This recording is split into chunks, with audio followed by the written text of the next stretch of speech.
నమస్కారం, welcome to Suman TV. నేను గీతాంజలి. ప్రస్తుతం మనతో పాటు ఉన్నారు అరుణాచలంలో ఉన్నటువంటి నిత్యాగ్ని ఆశ్రమ నిర్వాహకులు శ్రీని గురూజీ గారు.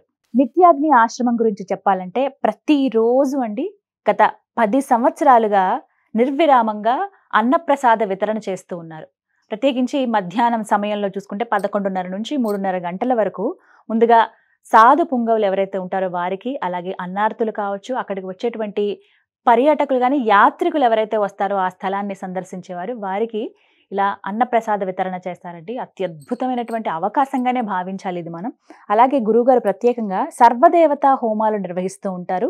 అలాగే మంత్రశాస్త్రం ఇవన్నీ కూడా ఎవరైతే భక్తులు ఆసక్తిగా ఉన్నారో వారందరికీ ఇవి నేర్పిస్తారు. సులువుగా ఇంట్లోనే మనందరం యజ్ఞం చేసుకునే విధంగా. యజ్ఞం అనగానే మనందరికీ ఒకటే ఆలోచన వస్తుంది, ఏదో పెద్ద ప్రాసెస్ ఉంటుందేమో. అలా కాకుండా కేవలం 10-15 నిమిషాల్లో సర్వదేవతల హోమం ఎలా నిర్వహించుకోవాలో, ఆ ప్రతిఫలాన్ని మనం ఎలా పొందాలో చాలా చక్కగా వివరిస్తారండి.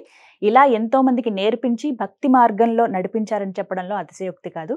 అలాగే శ్రీని గురూజీ గారు ప్రత్యేకంగా నిత్యాగ్ని ఆశ్రమం నుంచి ఎన్నో హోమ కార్యక్రమాలు కూడా నిర్వహిస్తూ ఉంటారు. ప్రతి సంవత్సరం దగ్గర దగ్గర ఒక 5-6 విశేషమైనటువంటి హోమాలు నిర్వహిస్తారు. అందులో భాగంగా త్వరలో రాబోతున్నటువంటి వారాహి నవరాత్రుల్లో వారాహి హోమం నిర్వహించబోతున్నారు. అసలు వారాహి అమ్మవారి గురించి, ఆవిడ ఉద్భవం కావచ్చు, ఎలా ఉంటారు అమ్మవారు, ఎలా అనుగ్రహిస్తారు, అసలు హోమాన్ని ఎలా నిర్వహించవచ్చు, ఎవరెవరు ఈ హోమంలో పాల్గొనొచ్చు, ఈ వివరాలన్నీ గురువు గారి మాటల్లో విని తెలుసుకుందాం. గురుగారు నమస్కారం అండి. ఎలా ఉన్నారు? చాలా సంతోషం అండి మిమ్మల్ని కలవటం చాలా రోజుల తర్వాత. గురుగారు, వారాహి కవచం విశిష్టత ఏంటి అసలు? ఎప్పుడు మనం పఠించాలి? వీటికి ఏమైనా నియమాలు ఉంటాయంటారా? ఎవరెవరు పఠించాలి వివరించండి. ఏ కవచం అయినా కానీ పఠించడానికి నియమం లేదమ్మా. నియమం లేదు. ఏ కవచం అయినా, అది నారాయణ కవచం కావచ్చు, ఆద్యాకాళి కవచం కావచ్చు, వారాహి కవచం కావచ్చు.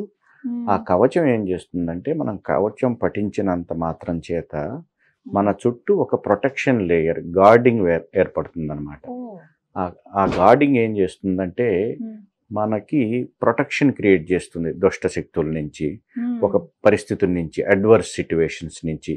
మనం వెళ్తూ ఉన్నాం, నడుస్తూ ఉన్నాము, మనం ఏదో ఒక ఇబ్బంది జరగబోతుంది, మన మీద ఏదో బైక్ రాబోతుంది, ఇంకోటి మనం చక్కగా తప్పుకుంటాం అనమాట. లేదు, ఒక విపత్తు జరగబోతుంది, కాపాడుతుంది. ఆ కవచానికి ఒక పర్టికులర్ టైం పీరియడ్ ఉంటుంది. మనం ఎంత ఇంటెన్స్గా ఎన్నిసార్లు చదివేదాన్ని అనే దాన్ని బట్టి ఎంతసేపు ఆ కవచం ఉంటుందనేది ఉంటుందన్నమాట. ప్రతిరోజు చక్కగా వారాహి కవచం చదువుకుంటే వారాహి అమ్మవారి ప్రొటెక్షన్లో మనం ఉంటాం. ఏ సమయం అయినా రోజుకి ఒక్కసారి అంటూ చదువు, అది అలవాటుగా చేసుకోవాలి. ప్రతిరోజు ఏదో ఒక కవచం చదువుకొని ఇంట్లోంచి బయటికి వెళ్ళటం అనేది నేర్చుకోవాలి.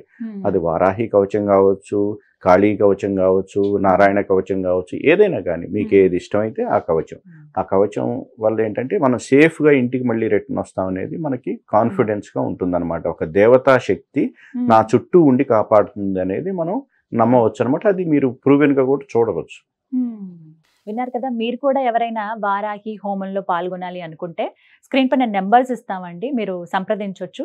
అలాగే ఒక ఫామ్ ఉంటుంది, మీరు ఆ ఫామ్ ఫిల్ చేస్తే చాలు. పేరు, అడ్రస్, గోత్రము, కుటుంబ సభ్యుల పేర్లు ఇవి చాలా ముఖ్యం. పిన్ కోడ్ కూడా అసలు మర్చిపోదు, ఎందుకంటే హోమం నిర్వహించుకున్న తర్వాత ఆ దివ్య ప్రసాదం మన ఇంటి దాకా వస్తుందండి.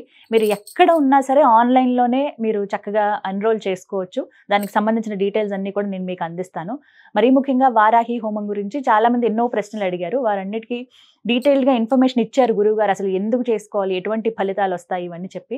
చాలామందికి ఆసక్తి ఉంటుంది కానీ ఎక్కడ జరుపుతున్నారనే విషయం తెలియదు. పాల్గొనాలనుకుంటారు కానీ ఎక్కడ, అంటే అది కూడా ప్రముఖమైన స్థలాల్లో అయితే అది ఇంకా శక్తి ఉత్పన్నం అవుతుందంటారు. అందులోనూ మరీ ముఖ్యంగా చెప్పాలి, నిత్యాగ్ని ఆశ్రమం అంటే ఎన్నో సంవత్సరాలుగా నడుపుతూ ప్రత్యేకించి ఒక అన్నపూర్ణగా ఉందనే చెప్పాలండి. ఎంతో మంది సాధు పుంగవులు ఎవరైతే ఉంటారో వారికి ప్రతినిత్యం వారికి భోజనాలు పెడుతూ ఉంటారు. మీరు వెళ్ళినా కూడా అరుణాచలం మీరు ఖచ్చితంగా వెళ్ళండి, నిత్యాగ్ని ఆశ్రమం అని. అక్కడే ఈ హోమం అనేది నిర్వహిస్తారు. మీరు ఇప్పటివరకు వెళ్ళి చూసినా, లేదంటే ఆ సమయానికి మీరే ప్రత్యక్షంగా వెళ్ళి హోమం దగ్గర కూడా కూర్చోవచ్చు, ఆ అవకాశం కూడా ఉంటుంది. రాలేని వాళ్ళైతే ఆన్లైన్లో ఎన్రోల్ చేసుకోండి. లైవ్ మీరు 3-4 గంటల పాటు ఆ హోమం జరుగుతున్నంత సేపు లైవ్ వస్తుంది కాబట్టి అది కూడా మీరు వీక్షించవచ్చు. దర్శించవచ్చు. ఇది ఒక గొప్ప అవకాశం అమ్మవారిని సేవించుకోవడానికి. మన కుటుంబ సభ్యులందరి పేరు మీద అక్కడ హోమం నిర్వహించడం అంటే అది మామూలు విషయం కాదు కదా. ఇది ఎన్నో సంవత్సరాలకో ఎన్నో జన్మలకో మనం దక్కేటువంటి ఒక పుణ్య ఫలం ఇది. ఇందులో మీరు పాల్గొనాలి అనుకుంటే స్క్రీన్ మీద నెంబర్స్ ఉన్నాయి, కాల్ చేయండి. నిత్యాగ్ని ఆశ్రమంలో జరిగేటువంటి ఈ వారాహి హోమం.